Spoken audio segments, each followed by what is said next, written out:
Chapter 9. The Cause of the Genesis of the Moon. Beelzebub began his tale as follows. After we arrived on the planet Mars, where we were directed to exist, we began slowly to settle down there. We were still fully absorbed in the bustle of organizing everything externally necessary for a more or less tolerable existence in the midst of that nature absolutely foreign to us, when suddenly, on one of the very busiest days, the whole planet Mars was shaken. And a little later, such an asphyxiating stink arose that at first it seemed that everything in the universe had been mixed up with something, one might say, indescribable. Only after a considerable time had passed, and when the said stink had gone, did we recover and gradually make out what had happened. We understood that the cause of this terrible phenomenon was just that same planet Earth, which from time to time approached very near to our planet Mars, and which therefore we had possibilities of observing clearly.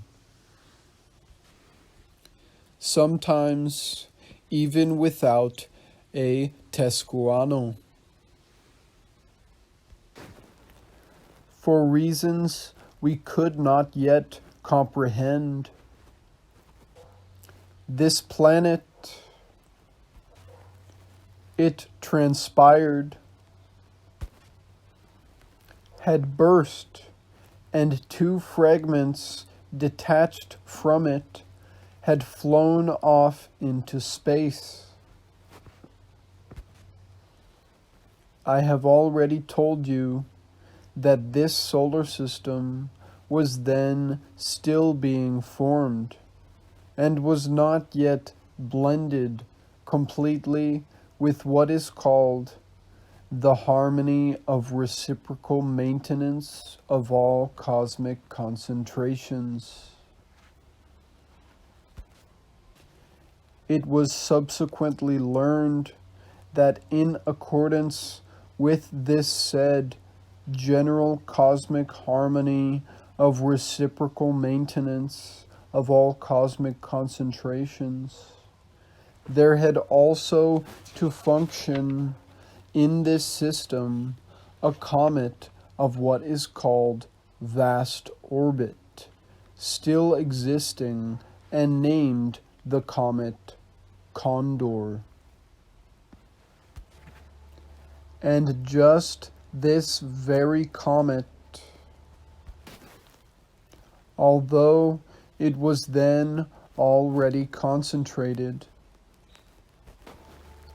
was actualizing its full path for only the first time.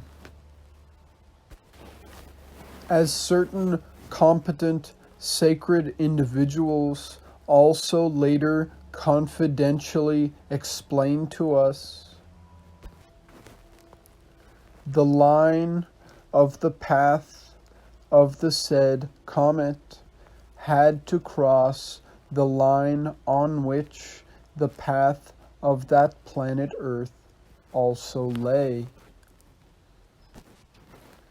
But as a result of the erroneous calculations of a certain sacred individual concerned with the matters of world creation and world maintenance. The time of the passing of each of these concentrations through the point of intersection of the lines of their paths coincided. And owing to this error, the planet Earth and the comet Condor collided, and collided so violently that from this shock, as I have already told you, two large fragments were broken off from the planet Earth and flew into space. This shock entailed these serious consequences because, on account of the recent arising of this planet, the atmosphere which might have served as a buffer in such a case had not yet had time to be completely formed upon it. And, my boy, our endlessness was also immediately informed of this general cosmic misfortune. In consequence of this report, a whole commission consisting of angels and archangels, specialists in the work of world creation and world maintenance, under the direction of the most great Archangel Sakaki, was immediately sent from the most holy Sun Absolute to that solar system, Ors. The Most High Commission came to our planet Mars, since it was the nearest to the planet Earth, and from this planet of ours began its investigations. The sacred members of this Most High Commission at once quieted us by saying that the apprehended danger of a catastrophe on a great cosmic scale had already passed. And the Arch-Engineer, Archangel Algamatant, was good enough to explain to us personally that in all probability what had happened was as follows. The broken off fragments of the planet Earth had lost the momentum they received from the shock before they had reached the limit of that part of space which is the sphere of this planet. And hence, according to the law of falling, these fragments had begun to fall back towards their fundamental piece. But they could no longer fall upon their fundamental piece, because in the meantime they had come under the cosmic law called law of catching up, and were entirely subject to its influence. And they would therefore now make regular elliptic orbits around their fundamental piece, just as the fundamental peace, namely the planet Earth, made and makes its orbit around its sun, Ors. And so it will always continue, unless some new unforeseen catastrophe on a large scale changes it in one way or another. Glory to chance, concluded his pantameasurability. The harmonious general system movement was not destroyed by all this, and the peaceful existence of that system Ors was soon reestablished. But nevertheless, my boy, this Most High Commission, having then calculated all the facts at hand, and also all that might happen in the future, came to the conclusion that although the fragments of the planet Earth might maintain themselves for the time being in their existing positions, yet in view of certain so-called Tastartunarian displacements conjectured by the Commission, they might in the future leave their position and bring about a large number of irreparable calamities, both for this system Ors and for other neighboring solar systems. Therefore, the Most High Commission decided to take certain measures to avoid this eventuality. And they resolved that the best measure in the given case would be that the fundamental peace, namely the planet Earth, should constantly send to its detached fragments for their maintenance the sacred vibrations Askokin. This sacred substance can be formed on planets only when both fundamental cosmic laws operating in them, the sacred Heptaparaparshinok and the sacred Triamazikamno, function, as is called,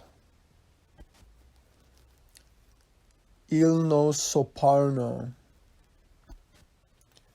That is to say, when the said sacred cosmic laws in the given cosmic concentration are deflected independently and also manifest on its surface independently.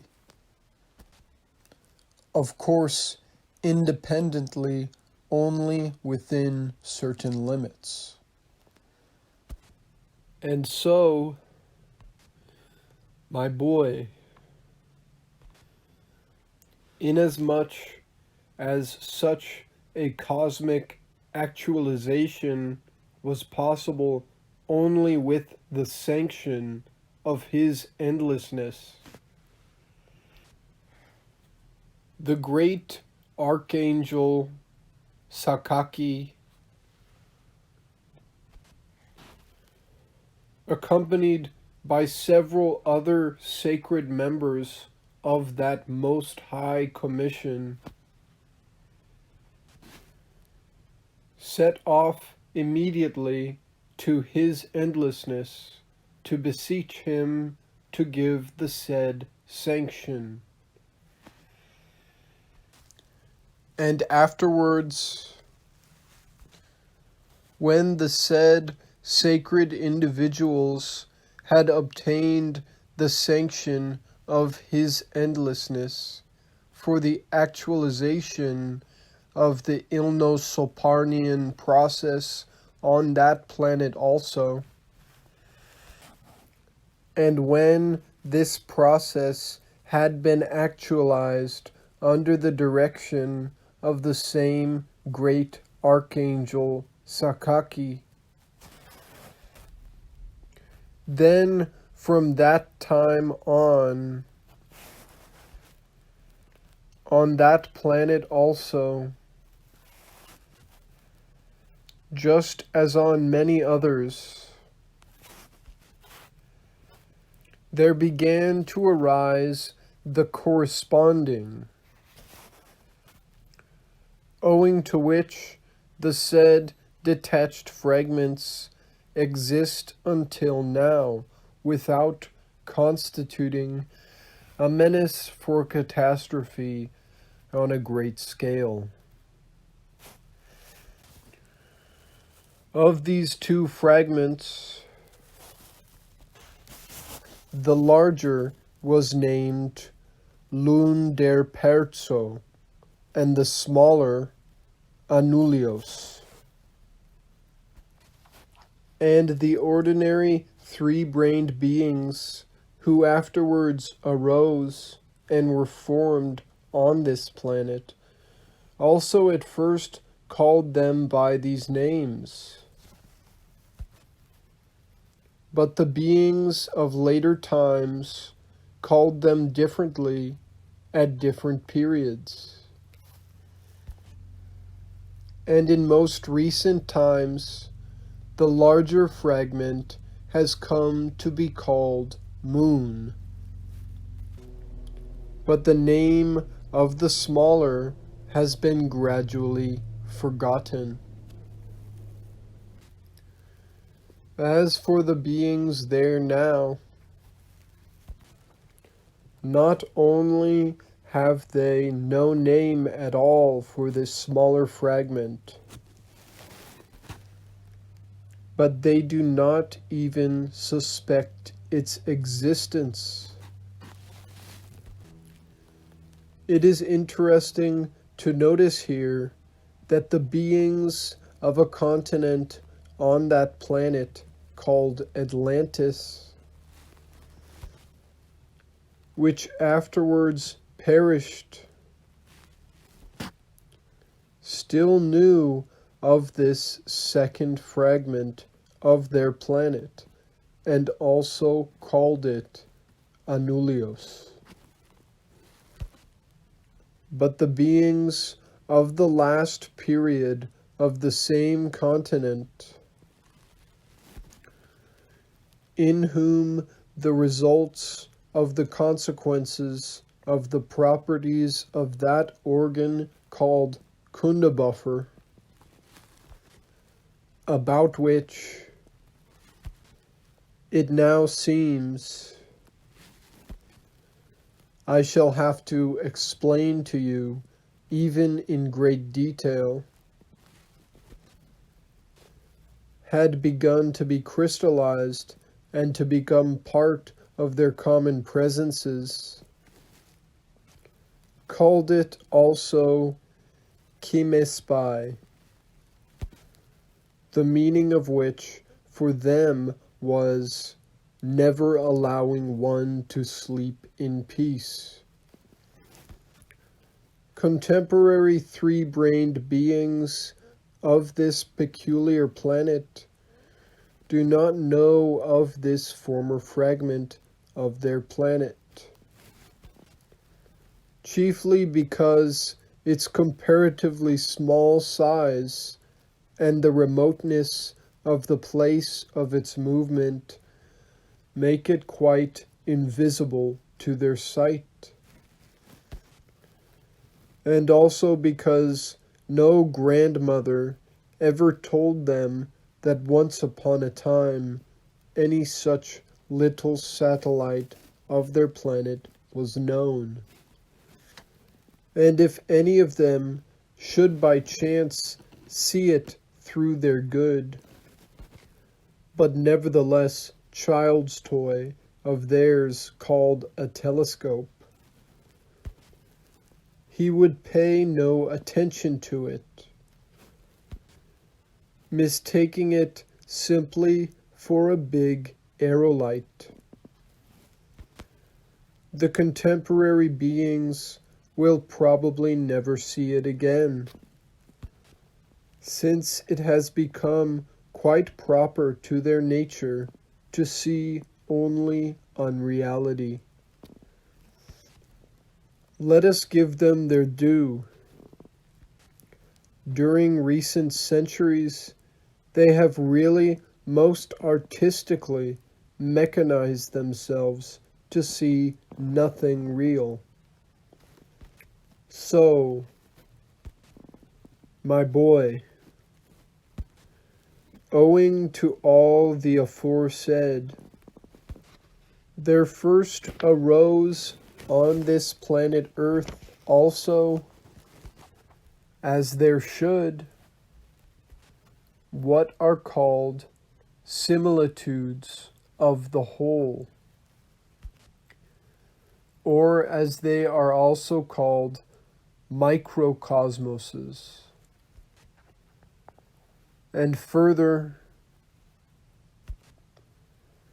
there were formed from these microcosmoses what are called Alduristelian and Polarmedectic vegetations. Still further, as also usually occurs, from the same microcosmoses there also began to be grouped various forms of what are called tetrartocosmoses of all three brain systems.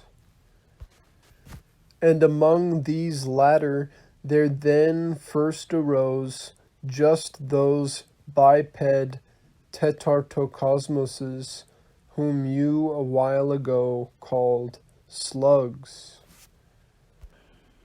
About how and why upon planets, during the transition of the fundamental sacred laws into Ilnosaparnian, there arise similitudes of the whole, and about what factors contribute to the formation of one or another of these, as they are called, systems of being brains, and also about all the laws of world creation and world maintenance in general.